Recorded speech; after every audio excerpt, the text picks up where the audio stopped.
Hello, and welcome to the Future of Day Trading Remastered for 2022. In this final lesson, we'll be discussing scalping.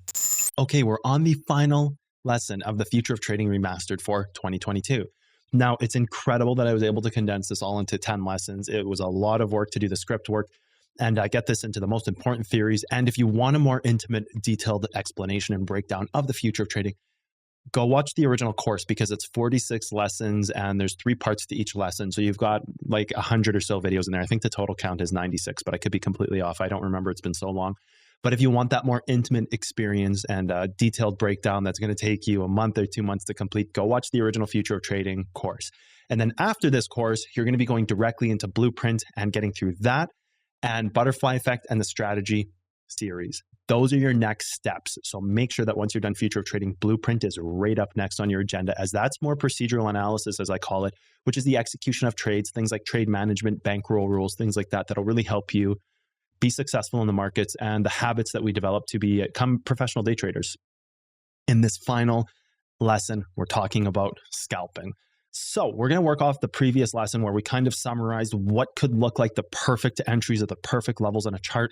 And now we're going to talk about how you would get into a scalp trade. So scalp trades are always going to be the lowest and greediest time frames. So just working off the previous example, we want to start to create a trail of expectations. So we have what could be the 4-hour level here, I believe, if we color coded this correctly, which by the way is important.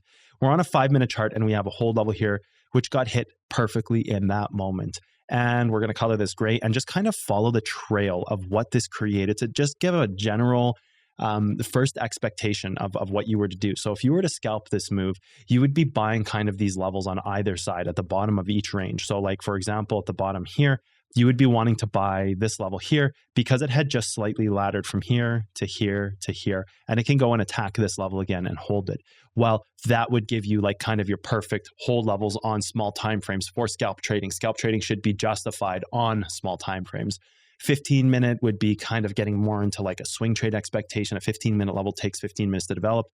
And then another 15-minute candle to kind of move up and off of that level. And then another 15-minute. You're already just a few candles and you're already breaking past what a swing trade means. So if you're talking about just a swing trade, and we won't be talking about swing trades or position trades, by the way, in this video. But if you're talking about a swing trade, a 15-minute level would be a good place to start looking at that. But as everybody knows, everything starts as a scalp. So even if you are going into a 15-minute time frame, you should start your trade as a scalp first, because a 1-minute time frame develops before a 15-minute.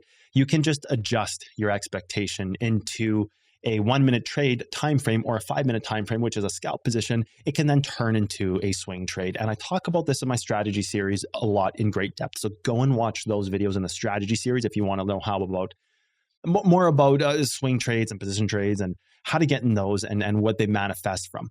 But for this example, we're going to just be talking about swing trades, very easy, simple time frames, 5 minutes and lower for time frames. So you just want to really, if you were to take this replay tool back, you have your hold level right here, which is the perfect entry for a scalp trade. And if you were to just hit play, you could simply see that you have a great scalp trade even on the next 5-minute level right here. You would have had a great scalp trade that you could have made pretty decent money on as a leverage trader or even as a non-leverage trader. You have a great few-minute trade. In and out of the trade, a scalp trade is only a few minutes long, maybe 5 minutes, maybe 1 minute, maybe 10 minutes, 15, but in and out of the trade relatively fast. And then if the move is not in your favor, you just get out. Then same thing here. If you have another position there, that becomes a really good spot or a really good position to buy a trade. And then you would simply go down here and you'd start looking in the lower ranges. You could even say that, hey, this one's already tested, so let's go here. Take a trade here. And as long as we don't hard close, this should be a great spot to get in, right? And it's right there. You have your great spot to get in. And even if you had missed this trade, you're given ample opportunity to get back in the future again. So that would have given you a great spot. So you're just using low time frames to find these. And you can move down and work even further in time frames to see, hey, is there anything untested on an even lower time frame? Well, there was in this case. There was a 3-minute here. I wonder if that got hit. Look at that. Perfect 3-minute trade. Perfect scalp position, because all you did was you went lower in time frames to find the untested level. And you could even go lower in time frames to see if there's a 1-minute level that's been untested. And let's go take a look. You've got a 1-minute level down here. Who knows? Maybe in the future, it'll go after that level. That would represent a very greedy ladder point, but technically it would still ladder the move. Just like you have right here, you have a 1-minute level. Hey, that was a great scalp trade. So you can kind of go between 5-minute time frames and 3-minute and 1 minute and find like all these great spots where it's like, hey, this is amazing. I have this perfect position. Here's the final hold level in the move. It's on the 1 minute time frame. There's nothing left that it could possibly go after because we simply have a trend like this to this that's developed on the move. Oh, actually, we got to put it on the right candle first. It's so far zoomed out that it's pretty hard to attach it there, even with the magnet tool. But then you could have a trend here, and you could just have simply said in this moment, here's the 1 minute hold level. Although it was tested, you could test the greedier part of it, and you'd have a great trade. And then even here, you could say, here's the 1 minute level, or you could use a 3 minute level. And sometimes you're going to miss your trade if you go too greedy. That's the balance payoff of using a 1 minute level versus a 3 minute versus a 5 minute. You may get a better entry on a 5 minute level. Like if we look at the top side here, yeah, there was a 5 minute level here. You may be guaranteed to get entry on this level, but what if you went a little deeper? Well, you're running the balance between simply just missing the trade or getting a better price. So let's just go deeper in the trade and see if we can find the hold level on an even greedier time frame. Oh, look at that. Even better entry on the hold level. Is there a 1 minute hold level in here? Let's go take a look. Hey, guess what? We have a 1 minute hold level.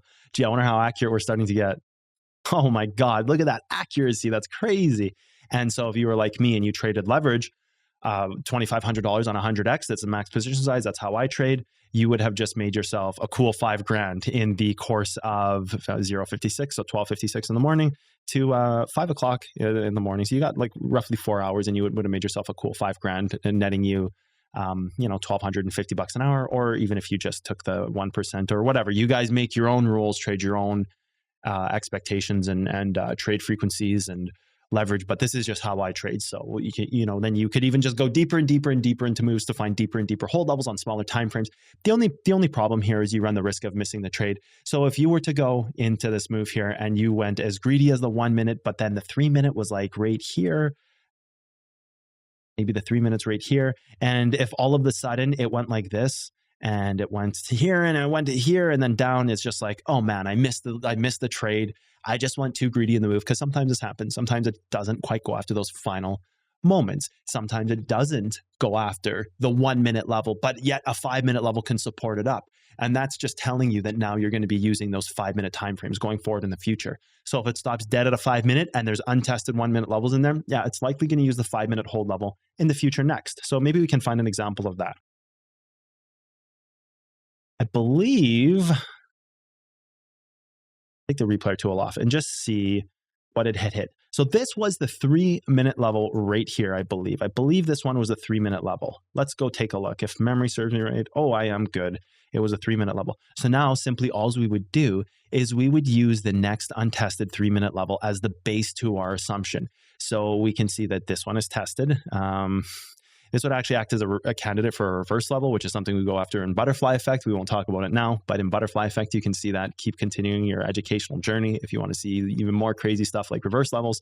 But this would be the untested level, as there's not really a test here. So this would be the 3 minute level you would target, and you would have gotten near perfect entry to like the dollar. Like what is the spread in price here? You're talking about $58. Yeah, it's enough. But then if you were to use the reverse level, which is here, you would have been bang on. You would have been like laser accurate. So yeah, if you have better and more knowledge, you can start defining these points as better entries and things like that. But for now, we had a 3 minute level confirm in the past, the needle on the head, and you just use the next 3 minute untested level and you should have pretty decent results.